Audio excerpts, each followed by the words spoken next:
এই দেখো, এই বাসাগুলো আমি দেখাবার চেষ্টা করছি। এই হচ্ছে পাখির পাড়া।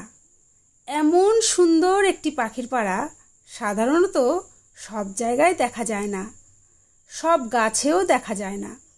আমার মনে হয় এই পাখিরা এখানে এত সুন্দর একটি পাড়া বসিয়েছে এই কারণেই যে এরা নিরাপত্তা বোধ করে। এখানে মানুষের অত্যাচারে পাখিরা তো পাড়া বসাবার সুযোগ পায় না, খুব গভীর জঙ্গলে বা নির্জন এলাকায় দেখা যায়।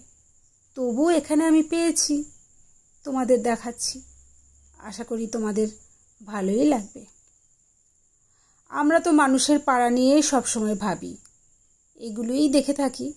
দেখো না, এই পাখির পাড়াটা সুন্দর একটি জিনিস, একেবারে প্রাকৃতিক। মানুষ বদলায়, পাখিরা কিন্তু বদলায়নি। বহু বছর আগে পাখির বাসা যেমন ছিল আজও কিন্তু তেমনই আছে। এই যে এরা পাখির পাড়া বানিয়েছে, বাসা বানিয়েছে, এদের টাকা পয়সা নেই, ইট পাথর কিনতে হয় না, মাথা ঘামাতে হয় না, ভাবনা চিন্তাও করতে হয় না কোনো রকম।